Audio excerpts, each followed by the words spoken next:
Hi YouTube, it's Oja Samurai 6 here. I'm making yet another video about becoming better at Yu-Gi-Oh! Okay, so for this first one, I wanted to, for the first part, I wanted to make it about accepting your luck. Some people say that maybe a person is lucky in Yu-Gi-Oh! Or that maybe they're unlucky in Yu-Gi-Oh! You have to put that to your advantage.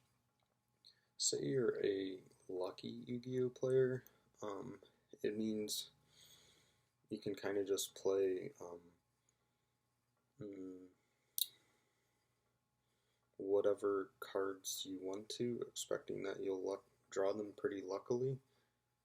Um, or if you're considering an unlucky player, then it'd be good to make your deck more consistent so that your unluckiness wouldn't really come into effect.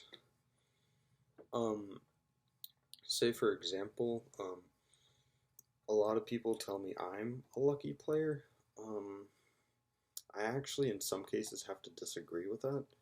Because I remember whenever I was using a chaos deck of any kind that would play Blackluster Soldier and Void the Beginning, um, I would barely ever draw it. I remember 4 tournaments in a row that I was playing Blackluster Soldier and Void the Beginning. The only time I ever drew it was in the first match, some point of time in the first match. I drew every single first match of the tournament, and then I would never draw it again. Never, ever, ever, ever. Now I kind of gotta agree with them about them saying I was lucky in terms of at the YCS I would draw the stick chair combo a lot. I remember the first 2 matches. I just went against Shadows, so I just made Diamond and yeah, GG from there. But then after that, I know the 4th match I drew Stick and Chair, the 5th match I drew Stick and Chair, the 6th match I drew Stick and Chair, and the 7th and 8th I both drew the Stick and Chair combo during one of those games. I can't remember if I drew it the 9th match. So I remember the 9th match, that was actually one of my losses. I was playing against Clifford's, and I remember the one I won, I just summoned a Castel, got rid of his scout, and just kept beating him down with that. And I think he scooped when he was at 4,000 or something. Maybe I had him top decking, I really can't remember. But in that case, yeah, I was pretty lucky.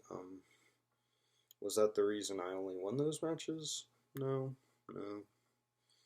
Um, Stick and Chair, I am glad I played them though.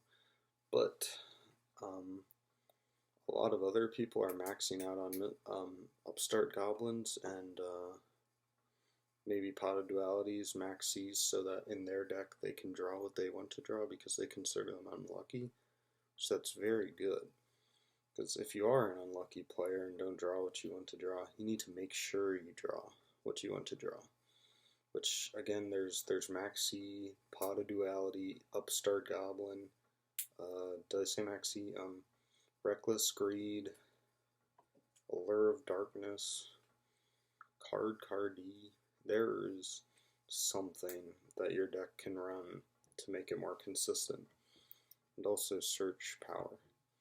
But you really have to accept your good luck or bad luck and use it either in your advantage or make it to the point where a bad hand almost doesn't exist in your deck, so that regardless of your good luck or bad luck, a bad hand almost won't exist.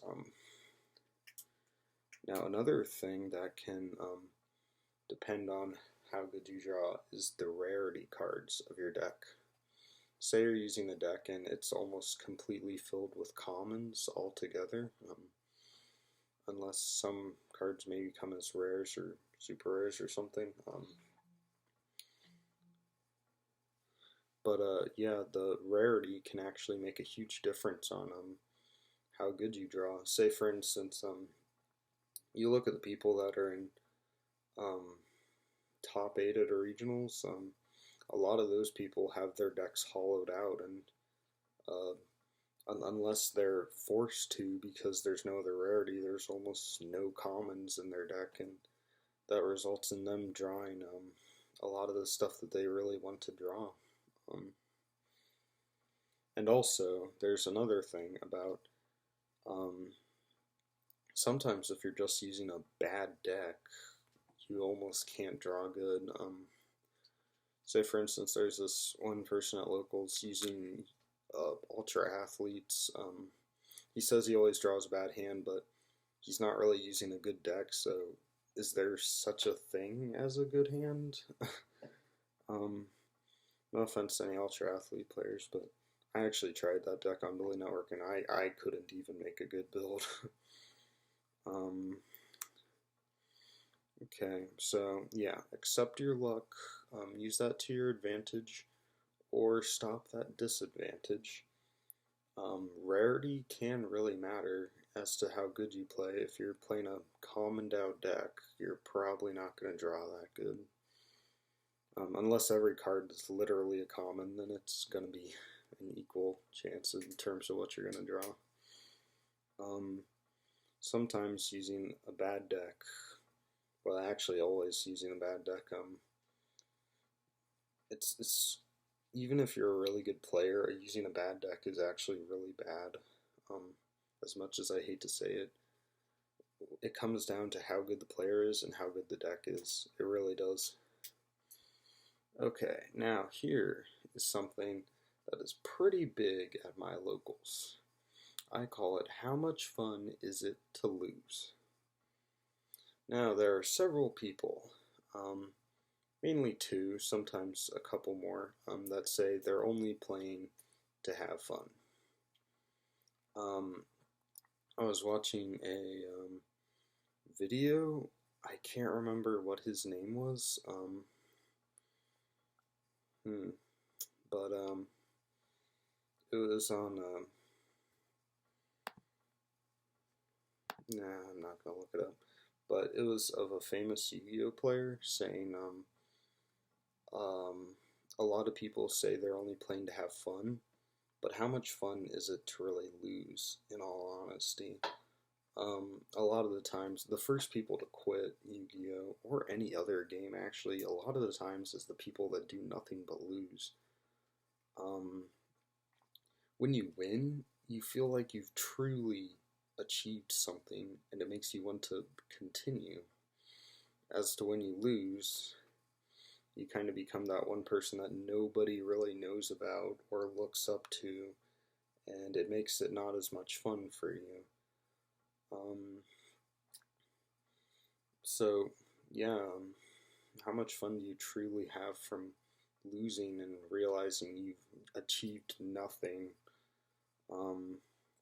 And a lot of the people and a big problem with the people that say they're only playing for fun and that they have fun whether they win or lose is the fact that they're not learning from their wins and losses, which means they will quickly, and I mean quickly, become like the underdogs of the Yu-Gi-Oh area you live in.